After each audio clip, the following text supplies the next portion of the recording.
Alright, settle in, buttercups, because if you've ever, and I mean ever, needed a cosmic slap in the face, a neon sign flashing, quit your 9 to 5 job, this, my friends, is it. And I'm not just here to whisper sweet nothings, I'm here to scream the truth from the rooftops, because frankly, most of you are living a lie, a comfortable, soul-crushing lie, and I'm going to tell you exactly why. Now, this whole rant, this entire cathartic explosion, is heavily, and I mean heavily inspired by one of those internet gems. A video I stumbled upon called I Can't Work a 9 to 5. The dude in that video, he basically just lays it out, doing work that doesn't fulfill your very essence is, long-term, about as smart as trying to teach a cat to fetch. It is just plain stupid, and he hammers home the cold, hard fact that these colossal corporations, these so-called families you work for, they don't actually give a flying fig about you. You're a cog, a replaceable part, and they'd swap you out for a shiny new one in a heartbeat if they needed to. Literally, in days. It was, and I'm not exaggerating,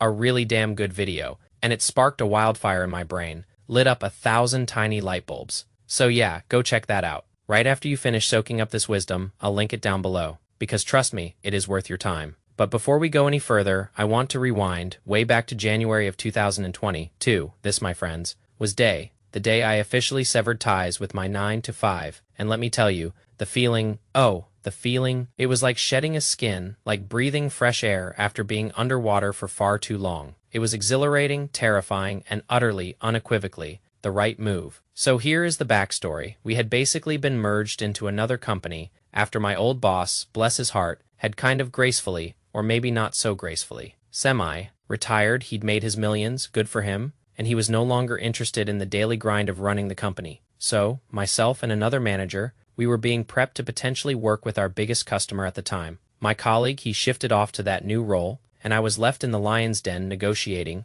on shaky ground, with what was supposed to be my new boss. He, bless his oblivious heart, had no idea, absolutely no clue, that I had leverage, serious leverage. See, in the background, quietly, diligently, I had been building a side consulting business, a little secret weapon, if you will. So this new boss and I, we got into these deep, intense conversations, back and forth. It was a Tuesday, or maybe a Wednesday night. I can't quite remember the exact day, but it was late, and we were on the phone for over an hour. And let me tell you, it wasn't going in either of our preferred directions. He was pushing, I was pushing back, and then, he drops the bomb. He goes, you know what, man, I could just resign this entire contract, and you could basically have nothing. You could have no offer, no salary, nothing, and just leave. Would you prefer that? Can you believe the audacity, the sheer, unadulterated arrogance? He was being an absolute prick, just rubbing it in, trying to exert his power. There was this excruciatingly awkward 10-second pause. Neither of us said a word. I was just there, processing, my brain doing 1,000,000 miles an hour. What the hell just happened, I thought. And then it hit me. I had two options. Right then and there, my immature, petty side, the little devil on my shoulder, was screaming. Drill right back into him, tell him, F you. You have no idea. I have 12 grand in monthly revenue coming in at the end of this month from my consulting business. Do you honestly think I need this lowball offer? Do you think I need this new job that you're so high and mighty about? You're just drinking your own cool. Aid buddy, I was 23 years old at the time, full of fire. And honestly, as much as I wanted to unleash that verbal onslaught, I'm incredibly glad I didn't. Looking back, it would have been a childish, impulsive mistake. Instead, I played right into his game, and this, my friends, is a golden nugget of advice for anyone looking to navigate the murky waters of office politics. To get that next leg up, I highly recommend you master this move. I said, you know what, man, you're absolutely right. Let's move forward. I agreed outwardly to his terms, and he, the unsuspecting fool, sent the contract over. Did I sign it? Nope, not a chance, and I never ever planned on signing it. We always had these end-of-week meetings, Friday afternoons, you know the drill, and he goes, let's meet. Let's do our normal thing. I just wanted to, bump the contract. Remember, that first contentious conversation had happened on a Wednesday. 2 days had passed, and I hadn't sent anything back, not a peep. So, we're on this call, and I just calmly, coolly go. You know what, man? It has been great, potentially working with you. Things have been going well with the other corporation, but with this new offer, I have absolutely no interest. This is my official decline, and/or, if you will, my resignation. I'm not interested in working with you, and we'll just take it from there. The silence on his end was deafening. He was stunned, absolutely taken aback. His jaw, I imagine, was on the floor, and honestly, it was kind of satisfying. I won't lie, it was a really interesting moment. But what was truly profound, truly unforgettable, was the feeling at the end of that call, when we all hung up. When it was finally over, I had never in my entire life felt more satisfied.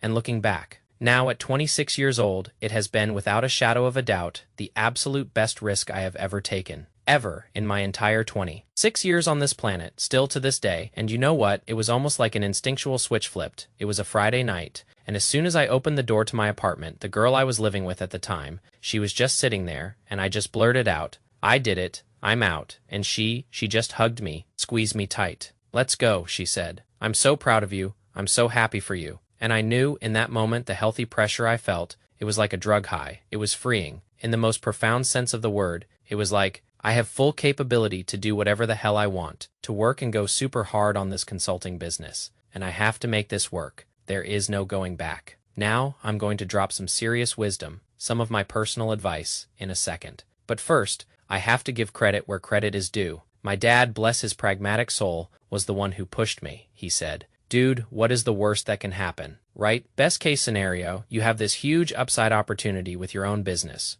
You've been talking about this for years. There is no better timing to do it. You've got some savings to last if, absolutely all hell breaks loose." Or, he continued, "Worst case, you just say, 'Hey guys, I messed up. Things didn't go my way. Can I have my job back?' Or, you just go find another sales job because you've got the skill set." He asked me, very simply, very profoundly, what is the literal worst that can happen? And I remember being super emotional at the time, but that conversation, that single call, basically solidified my decision. It was the push I needed. Now, listen up, full disclaimer time. 9-5s, they can be incredible. I'm not hating on them, not at all. In fact, I actually recommend them, especially for skill stacking, for earning to learn. Basically, if you're in the right one. Obviously, if you're in some warehouse job, then, come on, there is not much room for growth there. But if you're in some startup, if you're in the tech world, you know exactly what I'm talking about here. The rooms I was able to get into just because of the people I knew. And more importantly, being able to make mistakes on other people's behalf was insane. When you're working for a company, when you're responsible for a mistake, quote unquote, it is not really your responsibility, sure. You may hear a little bit about it, but the main brunt of it is going to these guys, to the company, right? And you may be told off or whatever, get a little bit of a chew out from your boss. But at the end of the day, the company takes all that risk. The CEO is the one who is used to getting bitched at. Trust me, I'm not crapping on 9-to-5s, right? I have employees. I absolutely 100% need employees to run my businesses. But I knew, personally for me, I wanted more. I wanted more risk. I wanted all the upside, knowing there was also this huge downside, that if I messed up, I was going to pay for it, big time. But, luckily, it didn't go that way. And my calculated risk paid off. And of course, again, take this with a grain of salt. If you're backed up in bills, if you have a ton of debt, obviously do what you need to do, right? And I'm going to have some very near future videos coming out talking about this. That just, do what you can, how not to live paycheck to paycheck, what to invest, all these types of things. But guys, 2025 is right around the corner, and it is high time. We have tens of thousands of people making tons of money, multi-figures, with things like TikTok Shop, for example, or agency service businesses, or just being a content creator in general. People that are no smarter than you or me, making truckloads of money, and I'm sitting there scratching my head, being like, some of these kids are making more money than I am, and it is like, it absolutely just, it pisses me off in the best way possible. But it is enough to be like, no, I can do this too. There is more than enough market share for everyone, and there is so much opportunity that you just need a small, tiny sliver of. So if you're working that warehouse job or that job you just hate, it is time, if you absolutely need to, burn those bridges, put some pressure on yourself, quit that job, and start your own damn thing, build your own security, build your own wealth and equity in something that you own and you have control of. So you can take care of your family and ultimately have true freedom. You have no idea how good it feels to be able to do whatever the hell I want. And I want you to experience this for yourself. Everyone is entitled to that if they want it, and everyone should if they want to. Again, I'm going to have tons more videos coming out like this in the future, but I needed to get this point across that now is the time. So if you've made it this far, as always, I want you to subscribe if you're new and or if you enjoyed the video. And we'll take it from there. Thanks. Stay boring, stay patient, peace.